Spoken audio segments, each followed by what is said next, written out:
আসসালামু আলাইকুম।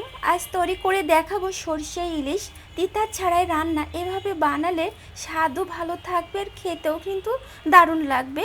আর আমার চ্যানেলটাকে সাবস্ক্রাইব করে নেবেন। তো চলুন ভিডিওটি শুরু করা যাক। এদিকে আমি 4টা ইলিশ মাছ নিয়েছি। ইলিশ মাছটা আমি ভালো করে কেটে পরিষ্কার করে নিব। তো এখনও যারা আমার চ্যানেলটাকে সাবস্ক্রাইব করেন নাই তারা অবশ্যই আমার চ্যানেলটাকে সাবস্ক্রাইব করে নেবেন এবং পাশে থাকা ছোট্ট বেল বাটনটি ক্লিক করে নেবেন। এতে করে আমি যখন কোনো ভিডিও আপলোড করব সাথে সাথে আপনাদের কাছে নোটিফিকেশন পৌঁছে যাবে। ইলিশ মাছের আঁশ আমি ছড়িয়ে এইভাবে আমি পিস পিস করে সব ইলিশ মাছগুলা কেটে নিব। তো দেখলেন তো কত সহজে এরকমভাবে ইলিশ মাছগুলো আমি কেটে নিয়েছি। এই ইলিশ মাছগুলো আমি এইভাবে সব কেটে নেওয়ার পরে ভালো করে ধুয়ে পরিষ্কার করে নেব। তো আমি এভাবে সব ধুয়ে পরিষ্কার করে নিয়ে এসেছি। আর আমি যেভাবে ইলিশ মাছটা রান্না করব আপনারা যদি এভাবে ফলো করেন সরষে ইলিশ রান্না, তাহলে কিন্তু একটু তিতা থাকবে না আর খেতেও কিন্তু দারুণ লাগবে। তো এদিকে আমি বোলের মধ্যে এই ইলিশ মাছগুলা তুলে নিয়ে এসেছি। এবার স্বাদ মতো লবণ অ্যাড করব এবং হাফ চা চামচ হলুদের গুঁড়াও আমি অ্যাড করে নিয়ে এবার হাতটা দিয়ে ইলিশ মাছের সাথে হলুদ লবণ মেখে নেব।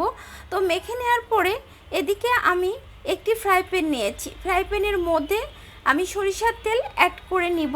সরিষার তেল যখন গরম হয়ে যাবে তখন আমি একটু ছড়িয়ে দেব চারিদিকে, তাহলে মাছগুলা কিন্তু যখন ভেজে নেব তখন আর কিন্তু ভেঙে যাওয়ার চান্স থাকবে না। তো একটু নেড়ে চেড়ে নেওয়ার পরে তেলের মধ্যে এবার আমি ইলিশ মাছগুলা দিয়ে ভেজে নেব। এবার ইলিশ মাছ দেওয়ার পরে যখন এই পাশ ভাজা ভাজা হবে আমি এই পাশ উল্টিয়ে নিব।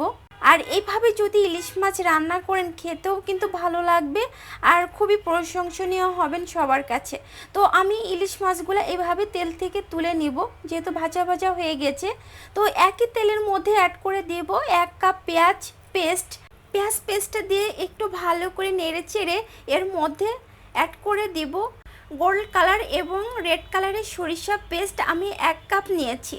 এখানে 2-4 চামচ আমি জিরা পেস্ট অ্যাড করব এবং অ্যাড করে দিব রসুন পেস্ট হাফ চা চামচের কম, এটা আপনারা স্কিপও করতে পারেন। এবার ভালো করে সব এরকম আমি আচারের মতো ভেজে নেব। এরকম করে কিন্তু ভেজে নিতে হবে, তাহলে খেতে কিন্তু দারুণ লাগবে।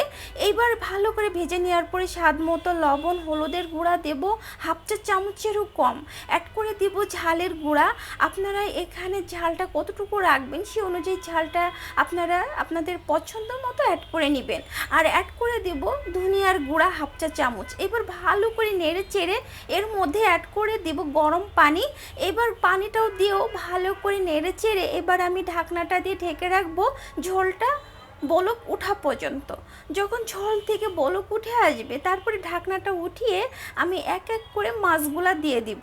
এইবার আমি সব মাছগুলা একবারে দিয়ে একটু নেড়ে চেড়ে এর মধ্যে অ্যাড করে দিব 4 পিস কাঁচামরিচ।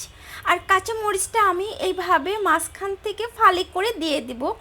আর এবার আমি ঢাকনাটা দিয়ে ঢেকে রাখবো মাছটা রান্না হওয়া পর্যন্ত।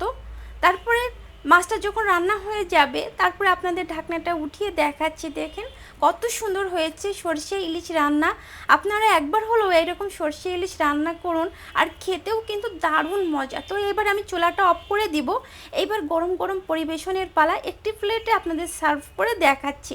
তো দেখলেন তো কত সহজে এরকম সরষে ইলিশ রান্না হয়ে গেল। আপনারাও কিন্তু একবার হলেও ট্রাই করবেন আর অবশ্যই আমাকে কমেন্ট বক্সে জানিয়ে দিবেন আজকের সরষে ইলিশ রান্না কেমন হলো। এরকম সরষে ইলিশ রান্না করলে সাদা ভাতের সাথে খেতে কিন্তু দারুণ লাগে। তো আজ এ পর্যন্তই। আবারও কোনো নতুন ভিডিও নিয়ে আমি আপনাদের মাঝে হাজির হব। সে পর্যন্ত সবাই ভালো থাকবেন এবং সবার জন্য দোয়া রইল। আর অবশ্যই আমার চ্যানেলটাকে সাবস্ক্রাইব করে নেবেন। ফি আমানিল্লাহ।